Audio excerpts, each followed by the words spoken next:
I've heard from so many people throughout my life where, they're doing something that's like, oh, I've got my singing lessons on Wednesday nights, and holy fuck, I don't know what would happen to me if I didn't have that. If I didn't have pottery, if I didn't have, if I didn't do this thing, like it's the thing that they look forward to because it's like, because you get to be creative because your humanity is tied to that creativity and you don't even understand it, and I think that I'm starting to get like fired up and lit up now because it's just like, like to be human is to be creative. And it's so heartbreaking. It's so heartbreaking, to hear people just like, oh, I'm not creative. And it's just like,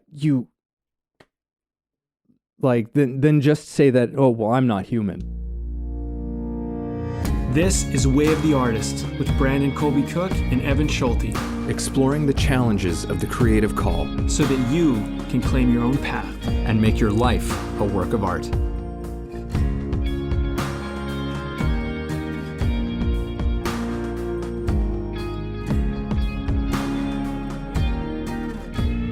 All right.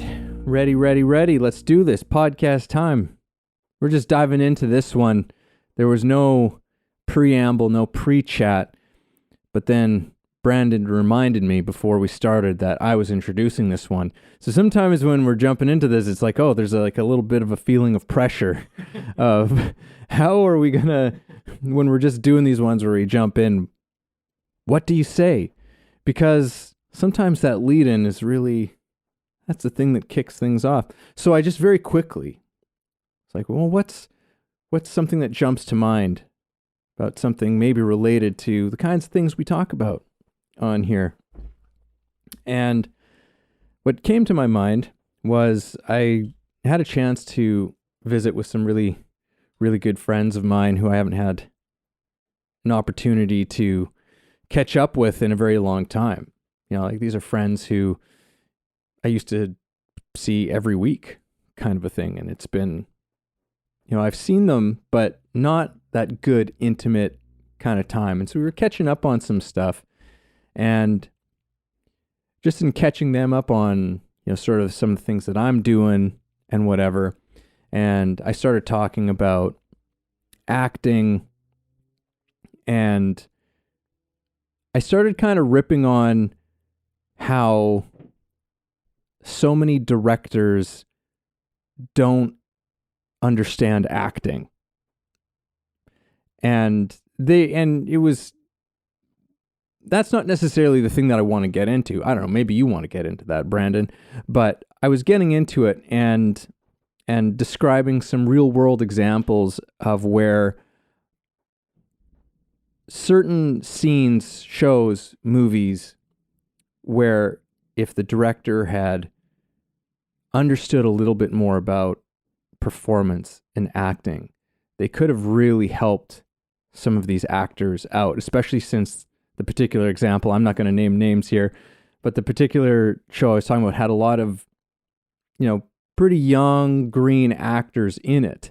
And it's like, oh, if you just, a director who has a bit of an understanding of performance could really get into this. And as I was going, they just said like, man, why aren't you doing this? Like, you're just lit up right now.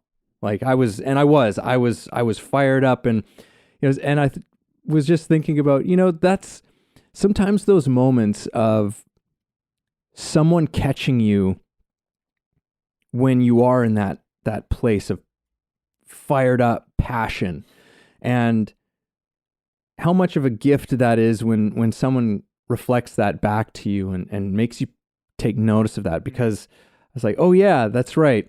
I am doing the things that I think I'm supposed to be doing, because that's an indication when other people are getting caught up. And these are people who are not really involved in these fields at all, but they were caught up and swept up in what I was, just because of my own passion.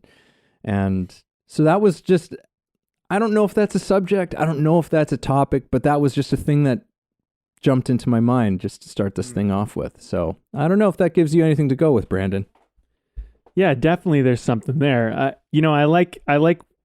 do want to talk about the directing thing at some point, but let's actually kind of go more where you were pointing it towards, which is getting caught talking about something that you're passionate about and having other people get enrolled or on board with your idea. I think all great businesses start from something like that.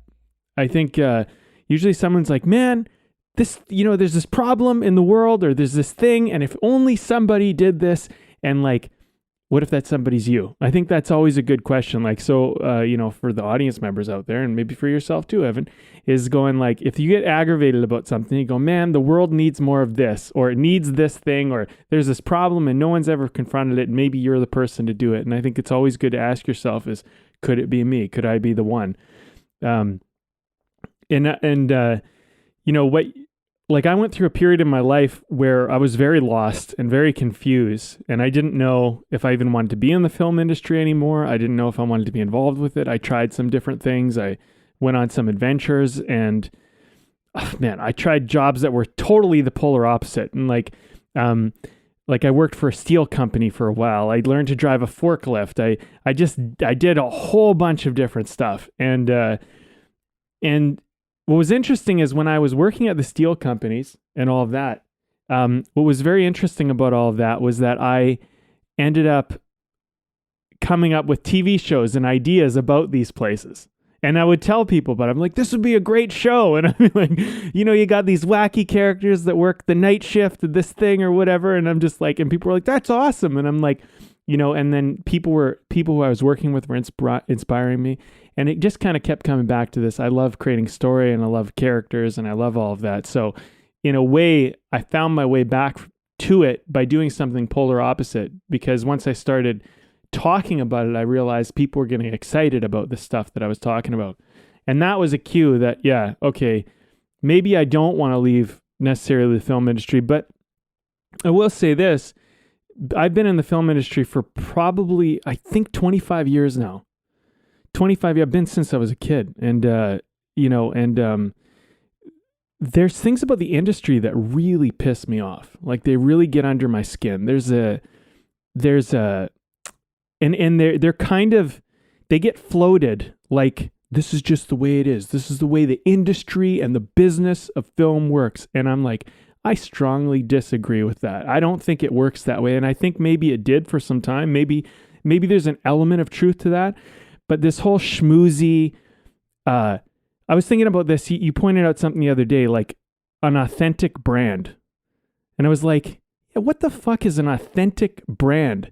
Your brand should be you. That should be real. If you have to say authentic brand, then that means that you go under the assumption that brands are not authentic.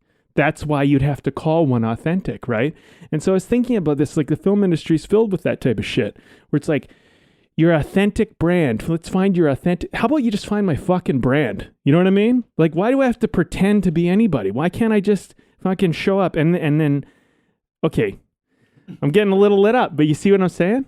The other thing too is like, for the actors out there, I think you can brand yourself, but it doesn't have to be you. And I think this is a really important thing, because I think there's this communication out there that you somehow have to kind of like, almost like be the thing you're doing. It's like, you don't have to do that. Like, I know a lot of people, like for me, I booked a lot of roles. People thought, as like a drug dealer or like a surfer or, a drug user, this type of stuff. And that was like so far removed from what I was. Like, maybe a little bit of surfer was true, but not really. And then I definitely wasn't a drug dealer or a drug user. I was like nowhere near any of that stuff. But I would get these roles and I had a bit of a look that could pass as it. And what I learned at a certain point was that I would get more work if I kind of just leaned into that a little bit and dressed the part, wore the maybe the leather jacket or the disheveled stuff, grew my hair out, grew a little scruff. This type of stuff would kind of, it would get me into the room. It would open up opportunities for me. So I think, I think what I found for me was that I started by, I'm going on a little bit, but I started by helping people make films because people wanted to make films. But then it became a little bit more, my mission wasn't really just to help people make films and tell stories. It was, I want to help you navigate the film industry in a way that's more truthful to you, and not, I don't want you to buy into the schmoozy bullshit or these ideas of what the film industry is supposed to be. And I think a lot of people think it's that way, and so they show up that way, but I don't actually think it is. And I have a lot of people, they'll just thank me because they get to like relax a little bit. You know what I mean? And you meet these people in the industry and they're authentic brands and shit. And you're like, yeah, but that's why you're not authentic, because you're trying to be authentic.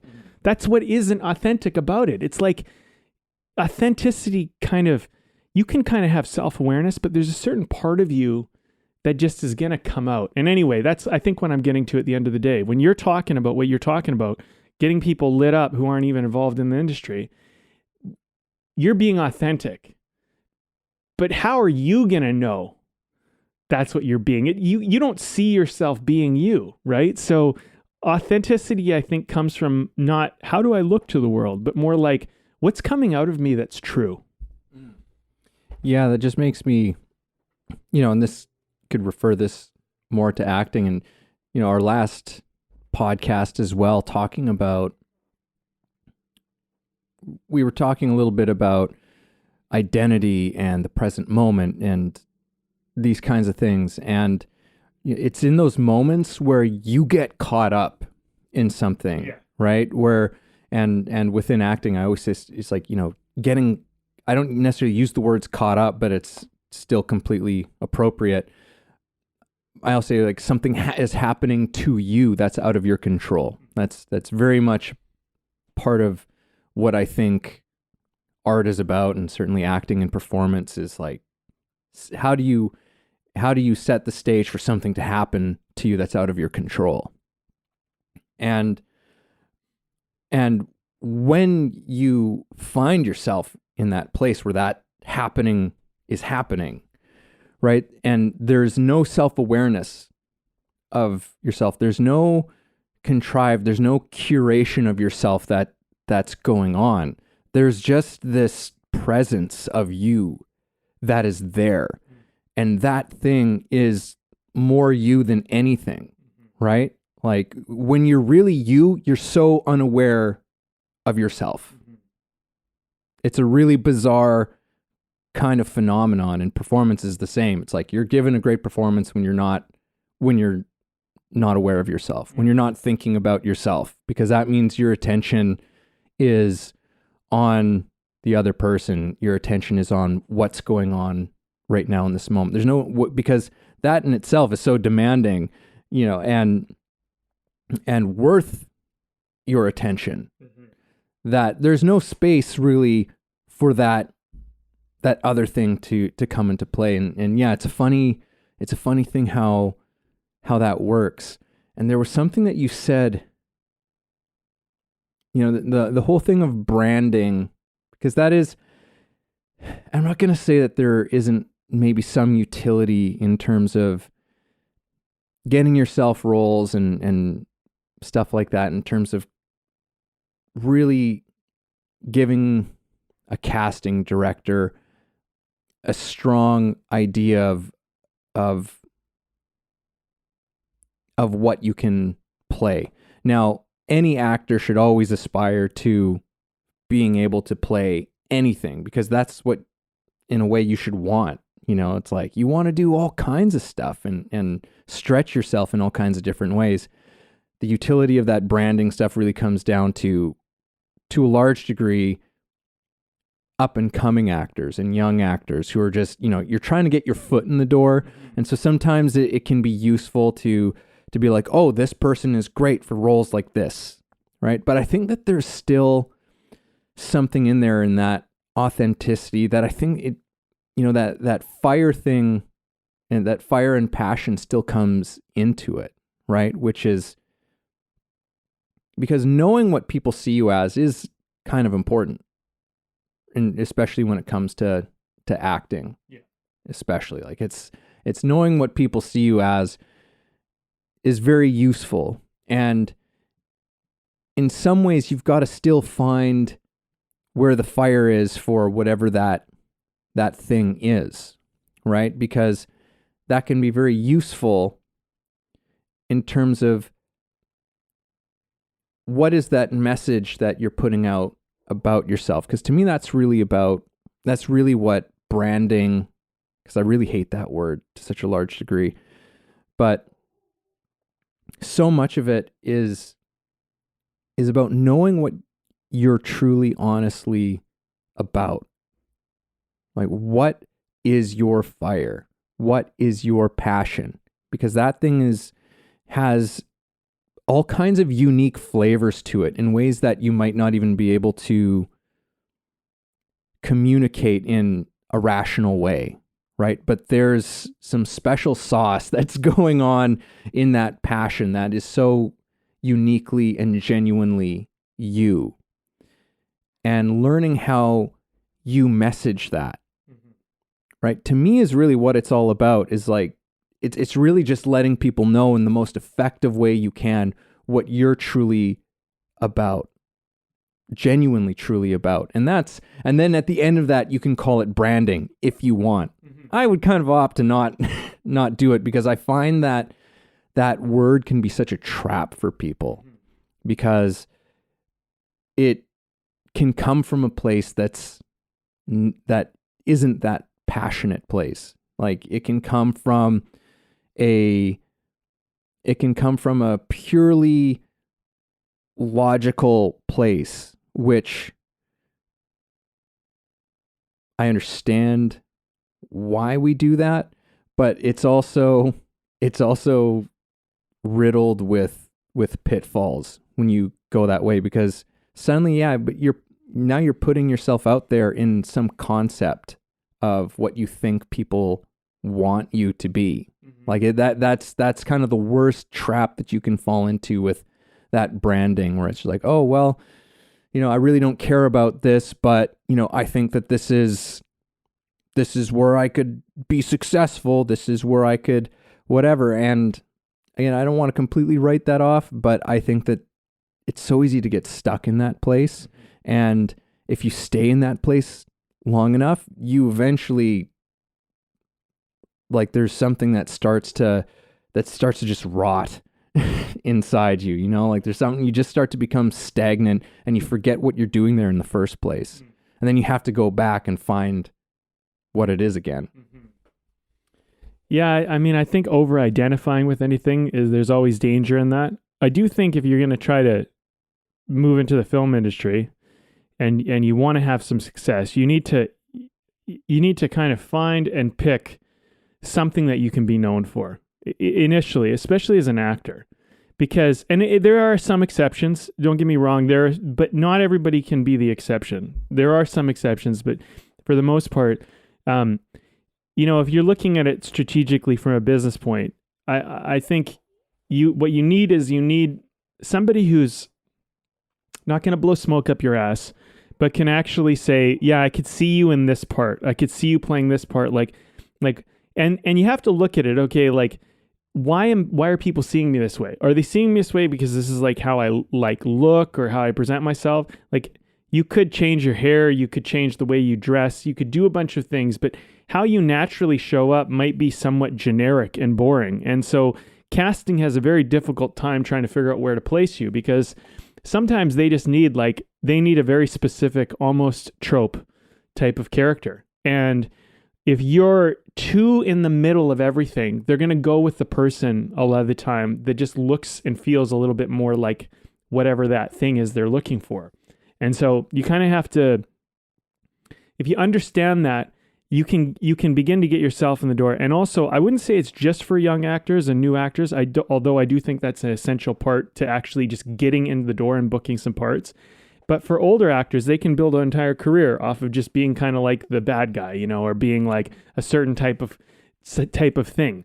I think that, being in the film industry for 25 years, the novelty wears off.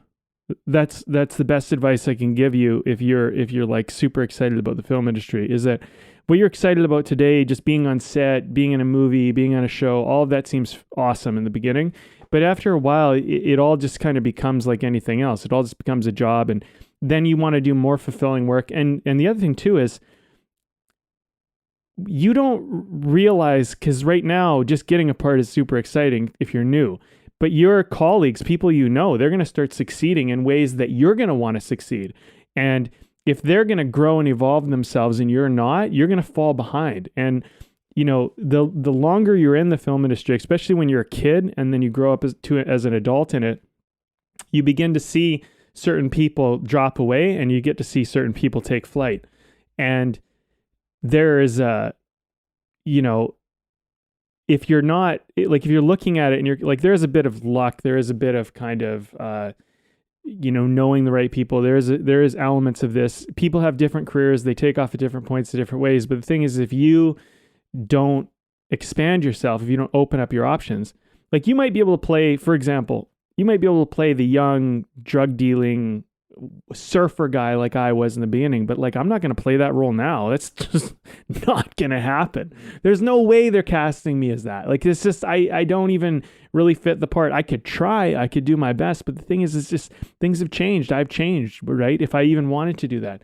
But there's a time in your life sometimes when you have an opportunity and you have a window, and and there is definitely some, I definitely had some looks, for some stuff. I got some parts, but I definitely had some looks. And that's the thing about having a career.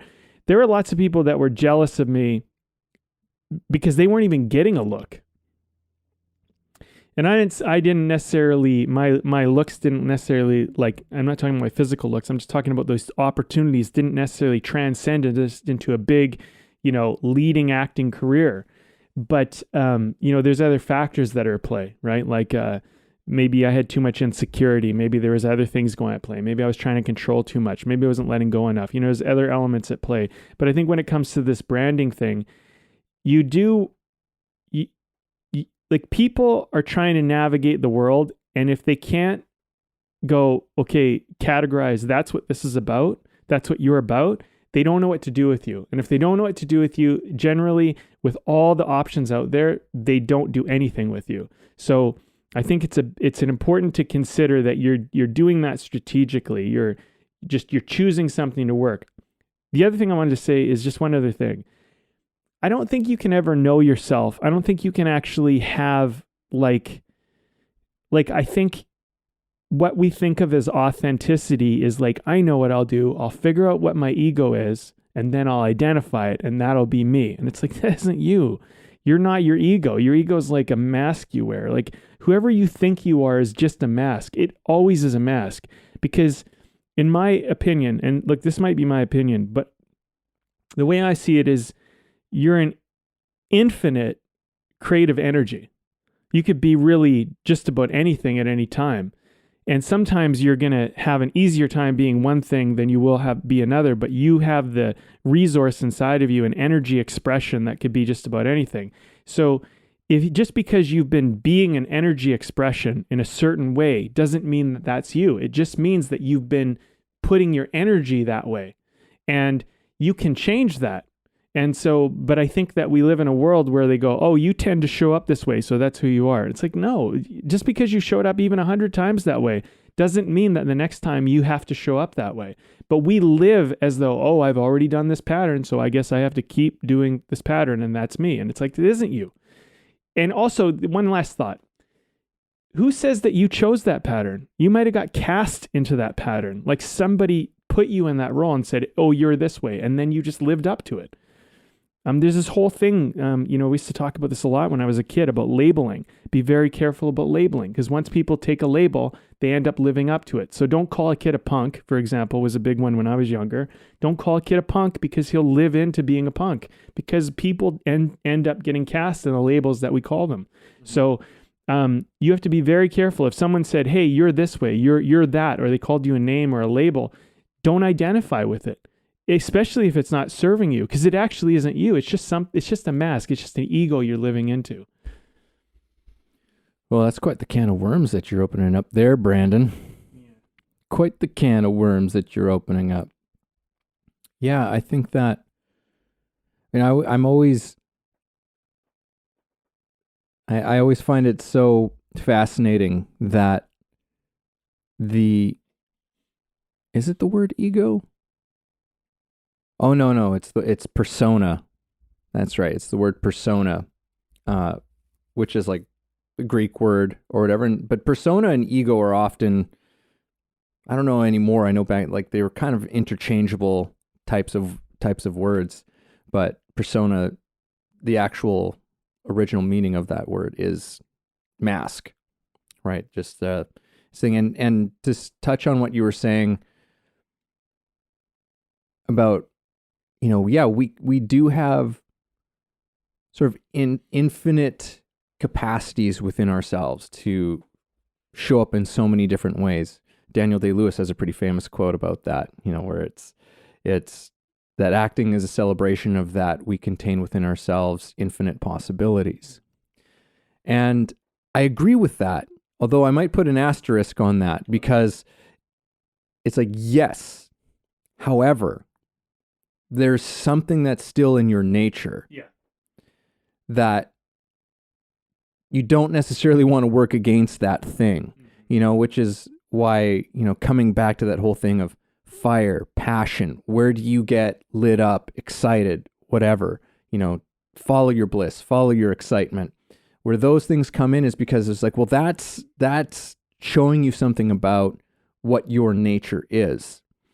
And so don't fight the nature that you came into this world with, right? Because there's something so innate and, again, so unique about it. Even though you might share the same passion with someone else, maybe you share the same passion with millions of other people, but when you follow your passion and how it speaks to you, how it calls to you, and where it calls you to go, that's still a unique path that evokes a certain voice from you that no one else can duplicate. At least not credibly duplicate. Right? There's those rare souls that come along and they are so embodied in their own nature, and it can become so tempting that we want to be like that person, right? We want to, because they're speaking to us in a certain kind of a way, like they're hitting that thing that wants to be unique and original, but then we make the mistake of like, oh, I'm going to start acting like that person because they're so unique and original, and you're fucked. Because it's like, well, that's not how you're unique and original. That's not how you are in your nature. That's how someone else is, right? Continue following that thread that you've been given, and it's always, we talk about it. It's a visceral emotional place. It's not necessarily a logical place, and that's where the artists go. That's where the artists speak and communicate is from a place that isn't bereft. I think I'm using that word correctly.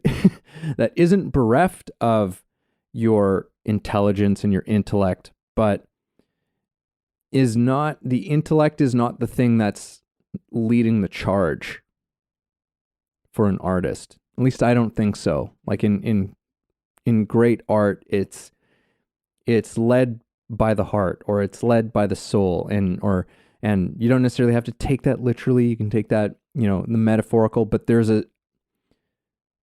is a capacity, there is a part of human experience that is attached to, right? That is kind of beyond that thing, whatever you want to call it. And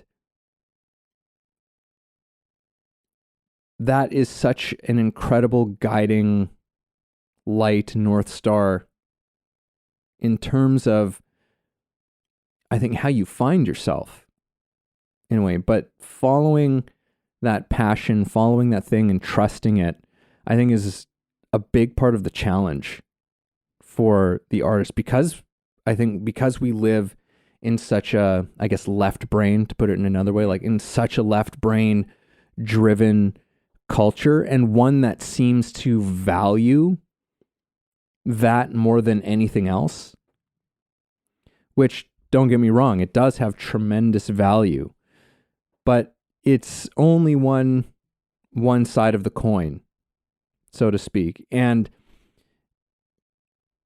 you know, this is almost like heading into a territory of like the value of the artist and what, and what they do. But, you know, there is tremendous value to the artist simply by the fact of when you look at how much art we're constantly engaged with. You know, even in our mass media, music and movies, TV, probably the biggest ones there. I feel like I'm just waffling about now, Brandon. So I'm just waffling. I'm just saying shit. So I'm just going to stop. I'm just going to stop and pass it on to you. You know, I was thinking as you were talking about that, I was thinking anything to escape the machine. And I was thinking, you know, that's what we're all doing. Like, it's like we all engage with the machine of like society and this is how things work and whatever. But like, we always are doing these things to like escape it. You know, it's like, yeah, I go to work and I make my money and I buy the house and I do the things and all this stuff. And that's all this machine, right? And it's like, and then you like, give me some reprieve, like give me a break from all of that. And, you know, again, mental health, depression, stress, anxiety, all this shit is like skyrocketing now. And it's like, well, yeah, that's machine. That's what the machine does to you. It makes you stress about fucking things that aren't real. Like, and they feel real. Like time and money feel very real. But money is not real in the sense that it just represents something. And the same with time. It really just represents something. And that's when you're so in the machine, you're like, well, what do you mean? What does that even mean? Well, there's a thought for our audience to go off and like ponder, like really ponder that. The thing is that people will say things like, oh, I don't have enough time. It's like, well, we all have the same amount of time in the day, but it's what you choose to do with it. And it's how you choose. And they go, well, I can't. Well, it's easy for you to say, you know, I work. Well, who chose to do that? You know, who chose to give attention to their children or not give attention to their children? Who chose to be disciplined? Who chose not to be disciplined? Who chose to do this? You did. But people walk around like they're a victim to all this shit. Like you're a victim to being broke. You're a victim to not having enough time. You're just, everything is just outside world, inside. Like outside world controls me. And it's like the artist and the creative mind flips that. It does it the other way. It goes, you can't force this to be created. We might take 3 months. We might take 3 hours or 3 minutes. And you're just going to have to sit and wait with me while we do it. And that's just what it is. And if you're like, I'm on a schedule, I got to create within X amount of time. It's like, well, good luck with that one. That's machine talk there. You know what I mean? So I think there's this overindulgence in the machine is why you feel depressed, anxious, stressed, incomplete, unhappy, all of that stuff that's going on.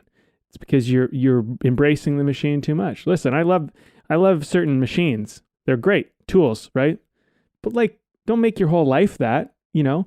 I think the thing is that we have a thing where we subjugate the artist right now. We're in a time where, you know, we consume more art than we probably have ever consumed in all of our existence.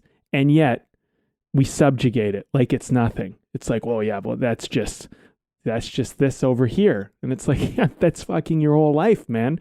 That's everything. That's like, if you look at most of your life, it's really about the art and it's about the creativity.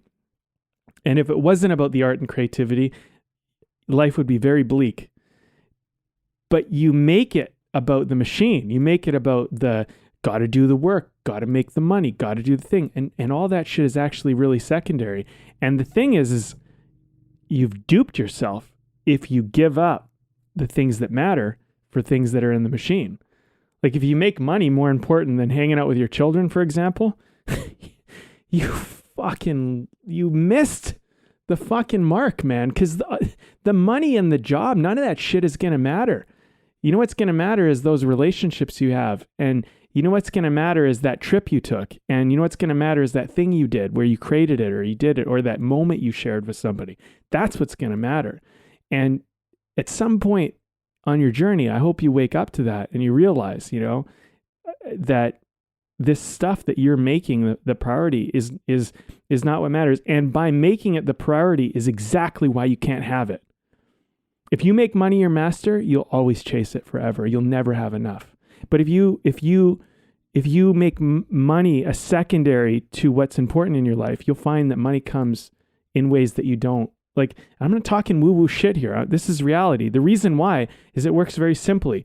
Because when you aren't chasing money, you're actually trying to create something of value. You're trying to do something in the world. Money comes to that.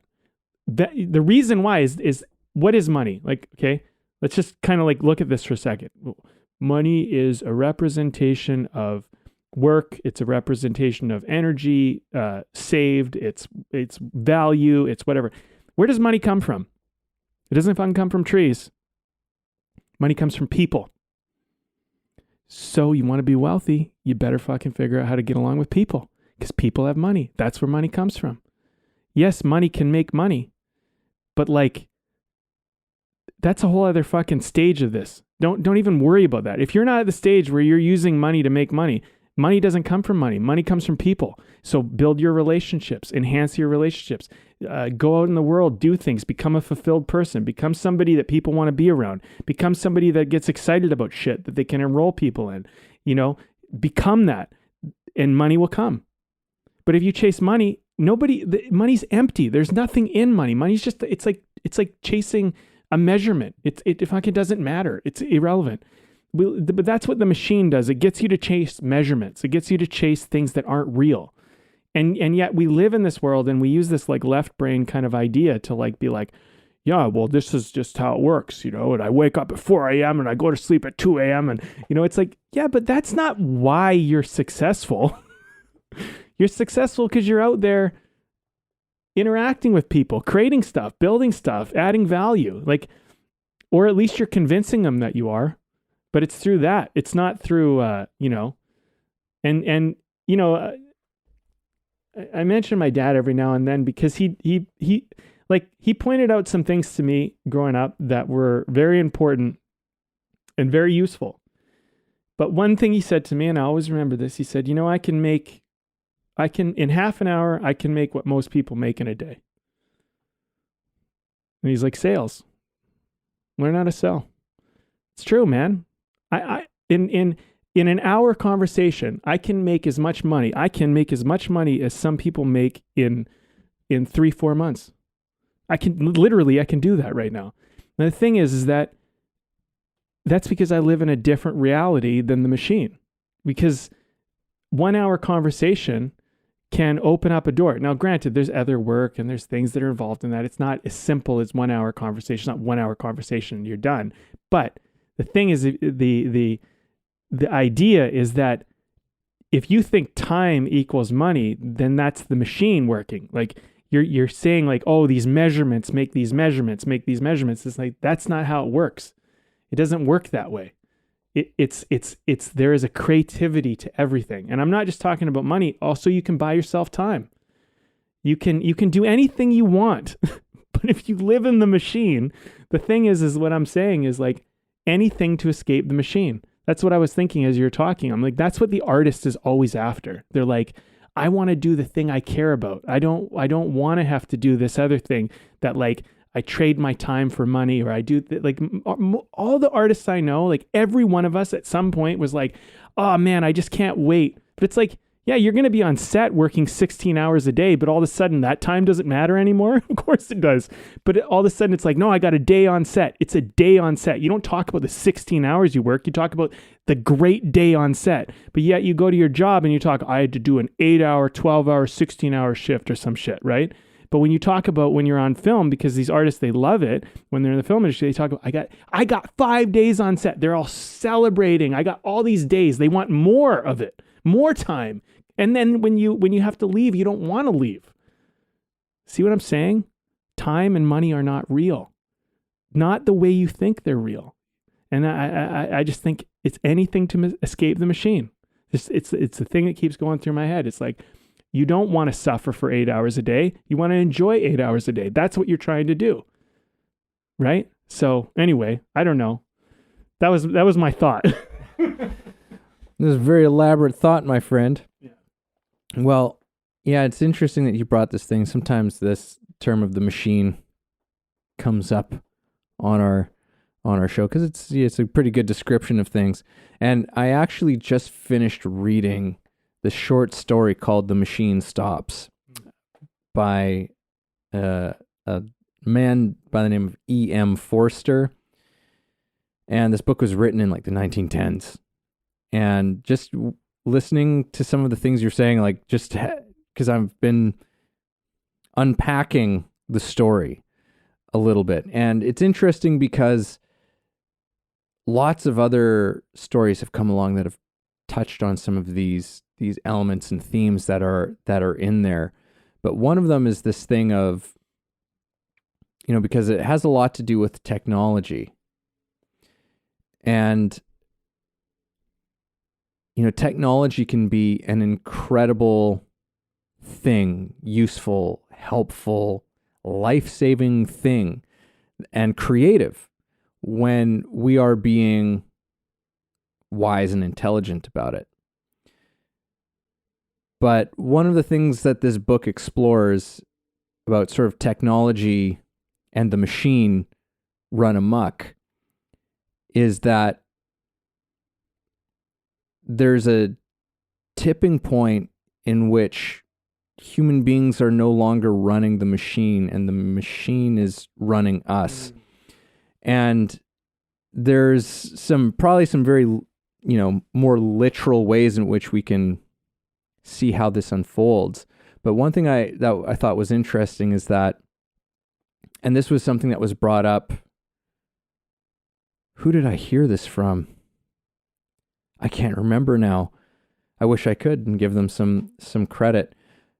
Oh, I think it was my friend Kai, our friend Kai. He might have said this to me. He was and we've had him on the podcast before actually.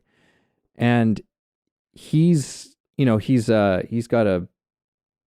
his bachelor's in economics, and he said something to me about how our economic system is a technology, right? And he was saying that it's a data technology. And it's interesting because we don't often think of systems like that as technology, as a machine, right? But they are. They are. And they start to run our lives, right? So much about the systems that we've created. There's many ways in which we've benefited from them, but there's a lot of ways in which we, I think, struggle and suffer as a result of them too, right? The simple kind of low-hanging fruit example of this is, being stuck in, a 9-to-5 job that you hate, right? That's kind of like, that's a technology that you're stuck. It's a technology that's running you, right? That you're so caught up in and involved with. And the other thing that happens is there's a loss of our humanity and creativity. And I think that those things go together, because I think to be human is to be creative. And it's, in a way, it's like no wonder why so many of us are anxious and stressed out and just don't have outlets, or we have to go and seek creative outlets. So we even talk about it, but it's like a side thing. It's just like, no. You are a part of this machine. You're in this machine. That's your main function. And in whatever time you have left and time and energy that you have left, you can go and do this thing. And that little thing might be the most important thing that you have in your life. I've heard from so many people throughout my life where, they're doing something that's like, oh, I've got my singing lessons on Wednesday nights, and holy fuck, I don't know what would happen to me if I didn't have that. If I didn't have pottery, if I didn't have, if I didn't do this thing, like it's the thing that they look forward to, because it's like, because you get to be creative. Because your humanity is tied to that creativity, and you don't even understand it, And I think that I'm starting to get like fired up and lit up now, because it's just like, yeah, like to be human is to be creative. And it's so heartbreaking. It's so heartbreaking, to hear people just like, oh, I'm not creative. And it's just like, you like, then just say that, oh, well, I'm not human. I would dare to take it that far, is say it's like, oh, I'm not human. So that's, and it's like that, but that should feel stupid to say that. Yeah. That should feel so ridiculous to say that, right? So it's like, are you human? Yeah. You're creative. You're creative in some way. Yeah. Maybe in some way that's even a mystery to yourself at this point in time, right? But find out what that thing is, and I'm going to save my comments because I know we got to wrap this one up here. So I'll stop it there and carry this with me, my closing comments. But I think maybe we should talk about the beer. Brandon, you provided this one today. Yeah, well, I will share the beer. I just want to say one thing. Some people might have expanded on their creativity in ways that you haven't, and I don't think you should say you're not creative simply because other people are doing it in a way that you don't know how to do and you haven't worked on. But I was thinking about sports. I used to play a lot of sports, and I just want to say this one thing is that sports are very creative. And I think if you're an athlete, then you're probably pretty creative, because you have to find all sorts of creative ways to outdo your opponent and figure out how to score and do all this kind of stuff. So it's not as far away from us as we think. That's my point. Okay, this beer. This is a grapefruit ale by Whistler Brewing Co. I think we have had this one before, but I really like it. I've always liked it. I got it because it's delicious, and I think it's such a great like summer or like just a nice day beer. It really tastes good. I don't know, like I think they found a good balance with grapefruit and beer combo where it's to me it's ideal. They did it just right. So Whistler Brewing Co. Well done with the grapefruit ale. Evan, you had some closing thoughts, so I'll just pass it to you, and then maybe I'll see if I can come up with something. Yeah, I guess I'll just pick up where I left off. Yeah, that to be human is to be creative, and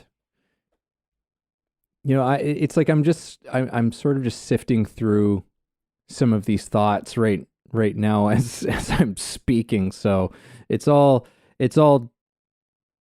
somewhat of a work in progress here. But I just think of even things like people who love to garden, and getting your hands in the earth and the dirt and touching real live things. Or, we talk about hiking, getting out into nature. These are things that they are so vital to us, and we are so reverent, so many of us, about doing these things. And maybe because we don't really understand it to a certain degree, but it's like, yeah, because there's nothing about the machine that's there. Mm-hmm. The machine isn't in that soil. The machine isn't in those trees. That there's something pure in there that connects us to something that is so important to us. It brings us into a creative state, and it's not surprising that a lot of people have their most creative ideas when they're out for a walk in the woods or they're out in the garden. They're doing things that are not full of these abstract concepts that we are just consumed by, that we're typically, our minds are so occupied by all the time. Oh, I got to think about work and this thing, and then there's this bill. I got to pay my taxes. I got to, there's like, and there's just like, oh, in the car, I got to get gas in the car. Like, there's just, these are all, these things have certain functions and certain useful functions. I'm not trying to just knock everything about our modern world and society, because it has given us so many things too, but it's certainly not perfect. it's certainly, there's a lot of problems that it has presented us with, and how in so many ways it seems to be directly, it at times can be so directly aimed at our creativity, and by extension our humanity. And that's something that I'm really going to be paying attention to. I think, like, I'm going to be really looking out for, like, as I said, like, some of this stuff is just, I don't know, there's something that's just percolating inside me right now that yeah, we've got to be very, I don't want to say not afraid, but we need to have boundaries. We need to find boundaries within ourselves of what we give to the machine, right? What is our relationship to the machine? How much do we want to be a part of that, right? Because it's not just all bad, but how much are we being used by it as opposed to us using it, right? And where do we need to find those spaces for us to be connected to our nature and our fire and things which have nothing to do with the machine? Yeah, well, I mean, this has been a good conversation. I feel like because we just jumped into it, these types of conversations, they go on a wild ride, and you're like, what are we talking about again? But I do think, to come back to our central point that we started with, and I don't know if this is really the point of the conversation or not, but just to bottle cap it, you started by talking about being lit up about something and kind of like passionate about it, and other people being like, yeah, there's something about that. I think that I'd like to leave the thought with that the machine is not bad. It's just that we use it badly, right? It's just like we become like, I like that you pointed out that the machine is first there to serve us, but then eventually we just end up serving it. And I think that you need to kind of figure out that relationship, because I think if the relationship is serving you and or at least it's equal, then maybe that's okay. But if it's just you're serving it, I think that's where you're going to get depressed. I think that's where all this angst and all this weird stuff is coming from in society. And I think the thing is, you got to figure out, like, well, what do you get lit up about? What do you get connected with? Like, and I think you gotta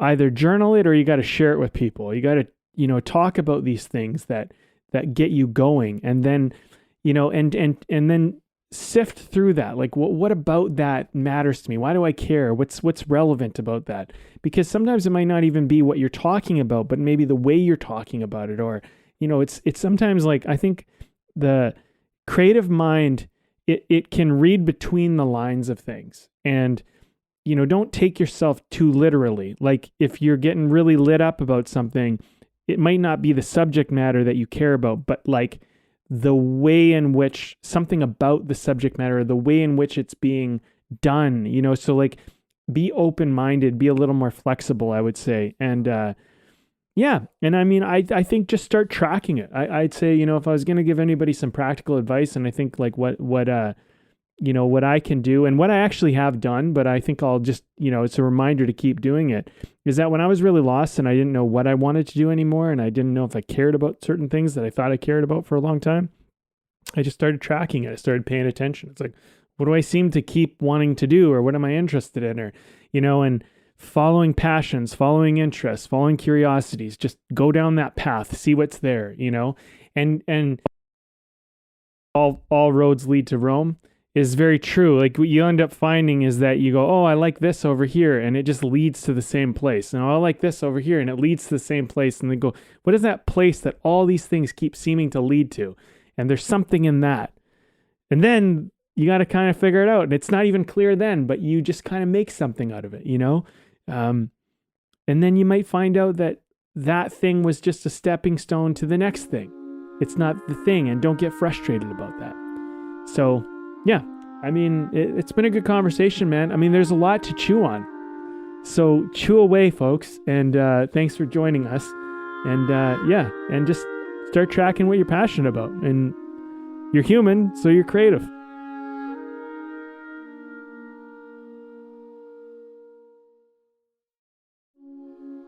Thank you for listening in on our conversation today.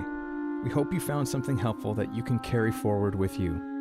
Head over to our website, wayoftheartist.com, for more free exclusive material and learn about the show. If you haven't already, please support us by subscribing to the show, sharing it with people you know, and keeping compassionate, creative conversation going.